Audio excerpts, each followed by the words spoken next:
Então agora a gente já falou sobre preparação, a gente já falou sobre a busca da operação e agora a gente vai estar dentro da operação, né? Então acho que a gente podia fazer uma passagem rápida. É que esses itens são muito mais técnicos, né? Falando assim, olhando pra operação.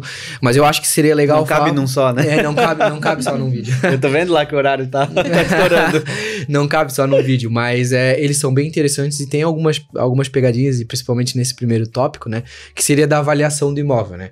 Então o engenheiro vai em loco avaliar, e uma coisa que aconteceu algumas vezes lá no canal, que as pessoas pensam assim, mas daí eu vou avaliar o imóvel porque o vendedor disse que consegue avaliar num valor maior, e daí eu pego o valor maior, daí eu não preciso dar de entrada, eu pego 100% do imóvel, e daí eu não preciso dar nada de entrada. Como é que funciona essa avaliação? Não é assim, né? Obviamente o banco ele vai avaliar dentro do valor real de mercado. Né? Basicamente, essa é uma dúvida gigante. De cada 10 clientes, 10 perguntam, como é que funciona a avaliação?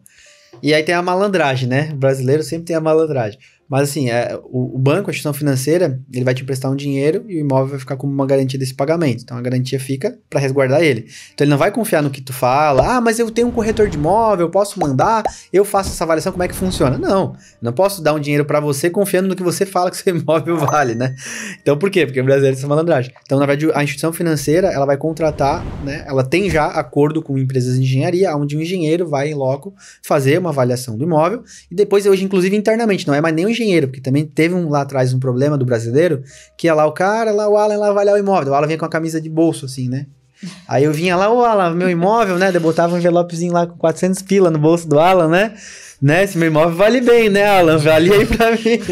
Então existiu o quê? Um conflito ali que o banco não tava na ponta. E as pessoas, o avaliador conhece, é da cidade, dava rolo. Então, inclusive, o banco faz o quê? O engenheiro hoje ele não faz mais avaliação, ele faz todo o trabalho e manda pro banco finalizar, inclusive, o laudo. Entendi. Então, hoje o banco finaliza o laudo internamente. Como que funciona a metodologia? Chamada de metodologia de amostragem. Então, o banco vai pegar lá, em média, 5 amostras semelhantes, de preferência do lado da tua casa, na mesma rua. Se é um prédio, vai tentar achar um outro apartamento no mesmo prédio e vai pegar uma média de todos esses imóveis, vai chegar num valor do metro quadrado, vai multiplicar pela área do teu imóvel e vai ter um valor de mercado pro teu imóvel. E aí, para quem é os espertinhos, né, que tentam supervalorizar, é difícil rolar isso, porque o banco não é um bobão, né? Então, obviamente, vai ser pelo valor de mercado. Então, a avaliação funciona dessa maneira e o que ocorre das pessoas tentar supervalorizar é para fazer essa jogada. Agora, tem sim imóveis que, de fato, o cara tá vendendo por um valor menor do que o imóvel vale. Aí você pode negociar essa situação, então vou deixar de fora a entrada, me dá um desconto, eu pago o imposto para você. Pode ocorrer isso, e ocorre no mercado, é normal. Então, assim, avaliar menos é difícil, você pode comprar por menos do que vale. Acho que esse é o lance, porque o preço tá dando à vista, é uma dica que eu dou. Tá comprando com financiamento, negocia mesmo um desconto, tenta comprar mais barato esse imóvel, porque 80%, 90% tá entrando à vista, negocia mesmo, espreme lá que vai dar um bom negócio. E tem um detalhe, que quando você tem essa questão da avaliação, você tem o valor de avaliação do financiamento do imóvel e você tem o valor de compra e venda. Então, para fins do percentual que você pode financiar, o banco vai considerar um ou outro, o que for menor. Então, por mais que tá lá o imóvel, 650 mil, eu tô informando que eu tô comprando ele por 700. Se o laudo vir em 650, os 80%, 90% que você pode financiar é em cima do valor que ele foi avaliado. Então tem essa jogada também. Então, para menor, quando o cliente está comprando a menor do que vem a avaliação, tranquilo. Fora isso, ele vai ser o inverso. Essa jogada é para evitar a supervalorização, né? Porque, eu falei que o imóvel vale 1.200, né? Eu tô comprando por 1.200. Aí chega lá e avalia por 1 milhão. O banco não vai te dar sobre 1.200.000, vai te dar sobre 1 milhão, então 800 mil. Só que da mesma maneira, o contrário pode ser, porque pode estar valendo 1.200.000, eu quero comprar por 800, por que eu vou ter que pagar imposto a mais? Não, eu posso estar comprando por menos. Mas da mesma maneira, o banco vai te limitar a 80 sobre o que tu está declarando. É basicamente para evitar esse tipo de rolo aí. E porque dá muito esse rolo, né? O pessoal entra com essa dúvida achando que vai conseguir financiar 100%, mas não vai conseguir financiar 100%. Inclusive, teve um caso que eu acho muito interessante falar aqui, em que a menina, o imóvel que ela estava comprando foi avaliado pela Caixa e ela achou que indo para outro banco ela ia conseguir uma avaliação muito maior, com uma disparidade muito grande. Isso não acontece, né? Se a Caixa avaliou muito bem avaliado, não vai ter tanta diferença para outro banco, isso não vai mudar, a metodologia é a mesma. E a maior parte dos bancos usa a mesma empresa de engenharia, inclusive. Não tem um monte de empresas, são tipo 5 grandes que os bancos usam. A gente falou sobre, já abordou esse assunto, mas eu acho bem Ô, interessante. parceiro, arruma mais, vamos alugar mais uns 10 minutos aí. A gente já falou aqui um pouquinho sobre essa parte da etapa jurídica, onde avalia, né, o comprador, o vendedor, etc. Mas eu queria que vocês falassem um pouquinho mais sobre essa parte de etapa jurídica, em questão de seguros, como é que funcionaria a avaliação dos documentos do imóvel, do vendedor também. Eu acho que seria bem interessante pro pessoal. Quer que eu vou? Pode. Pegar o complemento? Pra quem não tá... Turma, é a primeira vez que a gente tá fazendo com mais de 2 pessoas, então a gente vai se perdendo aí no caminho, né? Mas assim, é um checklist padrão. Então, aprovei meu crédito, é agendada essa avaliação do imóvel, e aí, consequentemente, você vai partir para análise jurídica. Análise jurídica é um padrão. Então, você vai ter algumas certidões negativas do comprador, certidões negativas do vendedor e certidões negativas do imóvel. Geralmente é o quê? Do comprador, você vai ter 2 documentos principais, que é a CND da União, que é os débitos federais da Receita. Então, a pessoa pagou imposto de renda bonitinho, pagou os impostos bonitinho, e a certidão civil, por quê? O Alan, às vezes, tá vendendo escondido da mulher, não dá, né? Se o Alan é casado, ele tem que mandar essa certidão atualizada, a mulher vai ter que assinar junto. Do comprador, do vendedor, da mesma maneira, né? Se o vendedor, inclusive, daí vendedor, geralmente tem muita pessoa jurídica nesse negócio, porque às vezes a construtora, aí já muda, né? Então, em vez de ser o documento pessoal, a certidão da Receita, vai ter algumas outras certidões a mais, a simplificada da junta comercial, o contrato social, muda um pouco. Isso, do empregador, ou seja, uma série de situações, então vai mudar um pouco. Mas geralmente são basicamente esses documentos, e depois do imóvel, você vai ter a CND, a matrícula atualizada com ônus e ações, atualizada, a CND de IPTU, porque se não tiver quitado, você não consegue depois emitir TBI, que é o imposto para transferir. Se for um apartamento, por exemplo, ou uma casa que constitui um condomínio, a negativa de condomínio também. E é isso. É isso, né? Basicamente.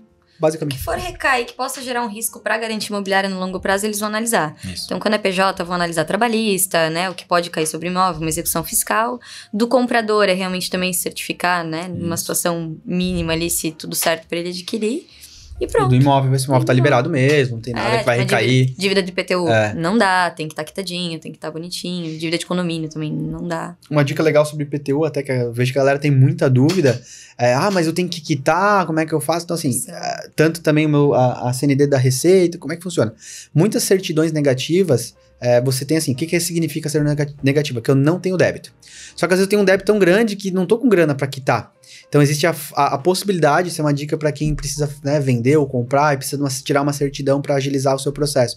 Você pode fazer um parcelamento, né, com a entidade que você tem o débito, e aí vai sair uma certidão positiva com efeito negativo. Significa o quê? Positiva que tem ainda um débito, porque você vai pagar parcelado, e efeito negativo que você está em dia com esse parcelamento. A partir do momento que você tem o débito ou tem atrasado a parcela, você tem a certidão positiva, daí não é aceita.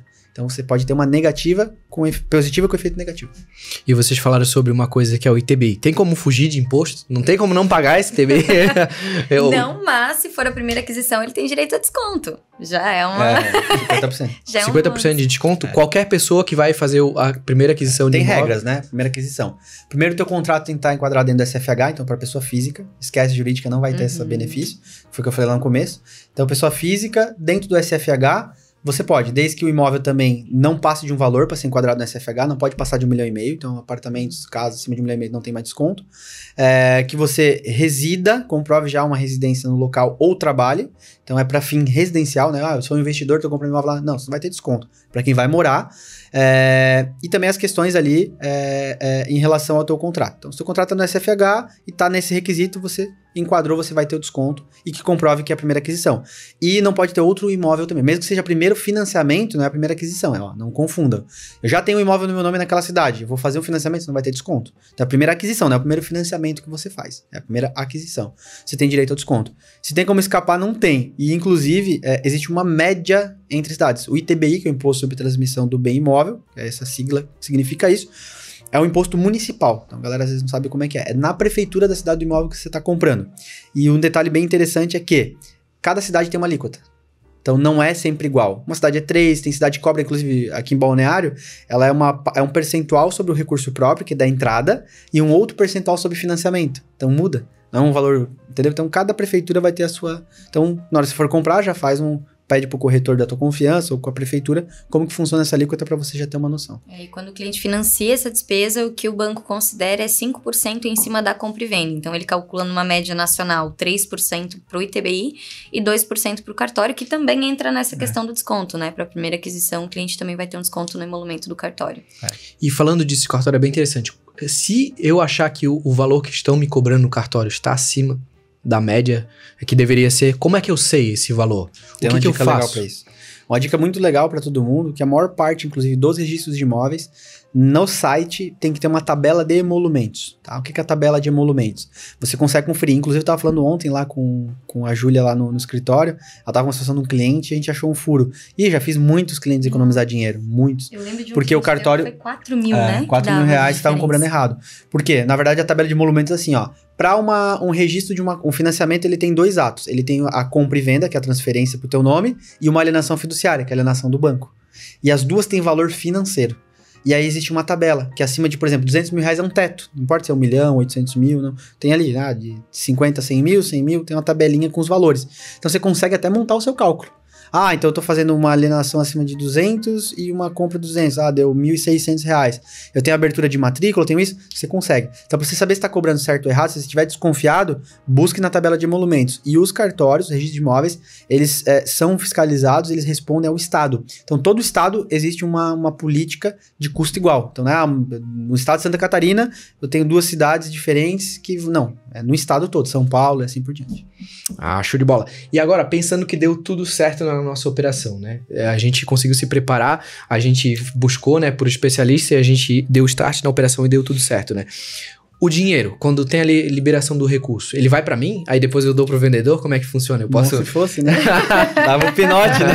A galera dá o pinote, né? Sai correndo. Não, diretamente na conta do vendedor, ela já é informada desde o início do financiamento, ali dentro dos formulários. Como a destinação específica é a aquisição, dinheiro direto pro vendedor. O que acontece, às vezes, numa situação pro comprador é quando ele financia a despesa do financiamento. Quando ele financia os custos dentro do imposto, né? O cartório, enfim. Aí esse recurso cai na conta do comprador. Aí tem alguns até que resolvem numa negociação ali quando falta algum valorzinho da entrada, depois repassa para o vendedor. Mas o que é destino de financiamento é direto para o vendedor e despesa é para o comprador daí.